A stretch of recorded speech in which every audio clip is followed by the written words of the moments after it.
Hello! Today's story is When Grandmama Sings by Margaree King Mitchell. The book is sticking.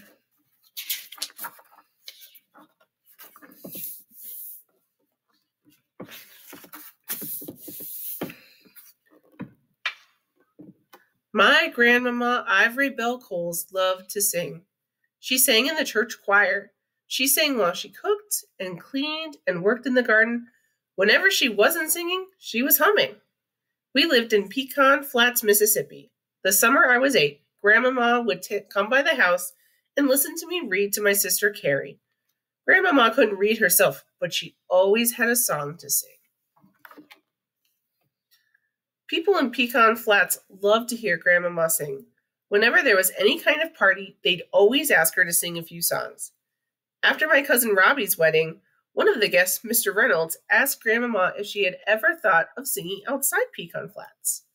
Grandmama had wanted to, but she had never had the chance. Mr. Reynolds offered to book her and a band on a small singing tour of the South.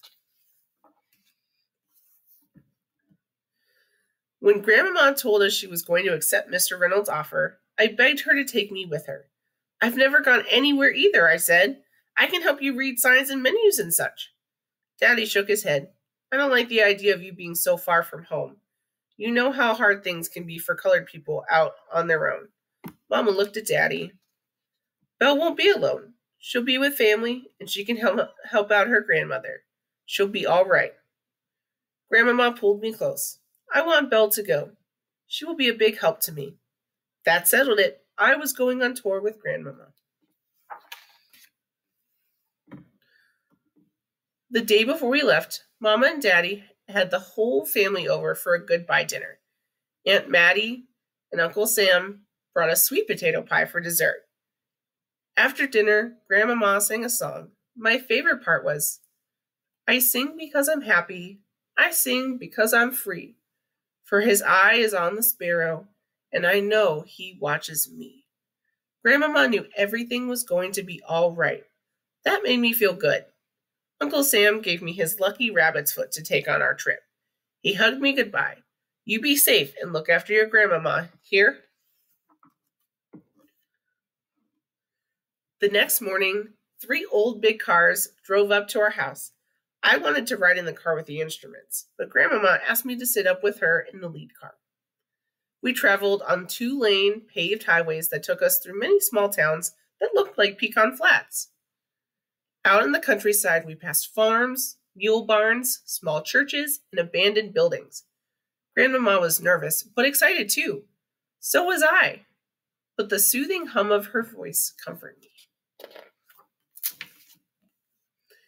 In Biloxi, Mississippi, Grandmama was booked to sing in a high school.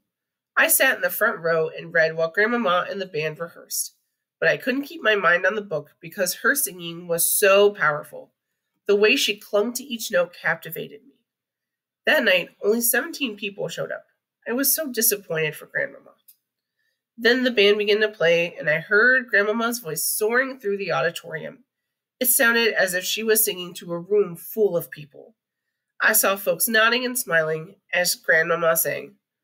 One of these mornings, you're going to rise up singing. You're going to spread your wings and take to the sky. I felt like she was singing directly to me. Afterward, we drove through town. We passed restaurants and hotels, but we didn't stop. I pointed out the whites-only signs to Grandmama. Everything was segregated, just like in Pecan Flats. Even famous black entertainers had to stay in hotels that were just for black people. So when we got to our hotel, we saw Ella Fitzgerald. Grandmama and Mr. Reynolds were excited that we were all staying in the same hotel.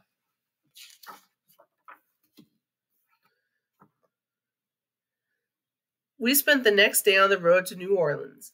We didn't even stop to eat. When we got to the club, the manager told Grandmama he wasn't going to pay us. The band didn't want to play for free. I felt sad for Grandmama, but she took me by the hand and headed backstage. I'm singing with or without music, she said. The band decided to play and followed us backstage. It was a good thing they did. A man who booked acts for a big theater in Atlanta was in the audience. He booked Grandmama and the band for a performance after the tour. The show ended at midnight, and we drove around looking for food. The only place had a white only sign on the door. Before anybody could stop her, Grandmama pushed the door open and took me inside. I can't serve you, the waitress told Grandmama. Ma'am, I've got a hungry granddaughter and a band outside, and none of us have eaten all day, Grandmama replied. She put some bills on the counter. You know what's right, she said. Do what's right. We went back outside. I was so hungry, my stomach ached. I held tightly to my rabbit's foot. When all the customers had left, the waitress came out and handed Grandmama a brown paper sack. We eagerly bit into bologna sandwiches. I was glad I didn't have to go to bed with an empty stomach. The next week, Grandmama and the band had shows in Texas and Arkansas. In Little Rock, Mr. Reynolds found a story in the newspaper about Grandmama's performances in Texas. I read it to Grandmama. We were so excited. Folks were starting to write and talk about Grandmama singing. In Alabama, the police stopped us just as we entered Mobile. We had to get out of the cars and explain who we were, where we were going, and why. We stood on the side of the road while the police went through our bags and dumped everything on the roadside. I didn't know what they were looking for, and they didn't say. I held Uncle Sam's rabbit foot tightly in my hand. After they left, we picked up our things and dusted them off. Welcome to Alabama, Mr. Reynolds said softly. We finished the tour in Alabama without any more trouble. Atlanta, Georgia would be Grandmama's last show. The Magnolia Theater was the biggest one I had ever seen. It was a real theater, a whole block long. To me, it looked like a palace. Grandmama was singing for an audience of white and black people. The white people sat on the main floor, while the black people sat in the balcony. It made me sad. It was just like home and everywhere else. People kept apart from one another. But for a while, Grandmama's voice lifted them all out of their seats and brought everyone together. When it was over, the white people were calling for more, just as loud as the black people. It was a happy noise, and we all sounded the same. It was a great night for Grandmama and the band. After the show, I rushed back to Grandmama's dressing room and gave her a big hug. She smiled at me, but her eyes were sad. Belle, tonight was special. I could feel all those folks with me. I want us to feel this way all the time.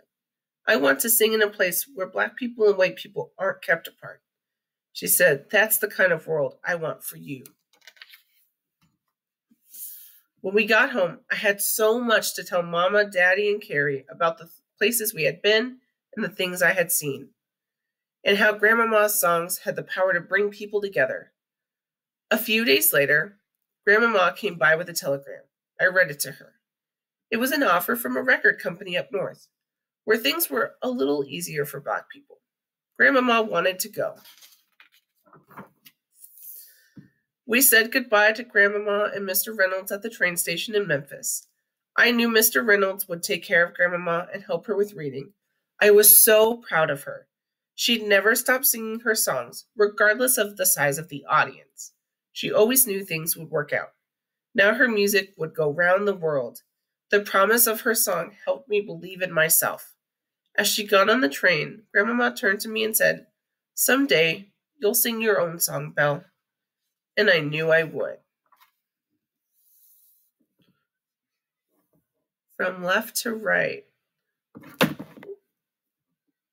Scheider G, Chick, Ivory Bell Coles, 2, Carolina Joe, and Big J Williams.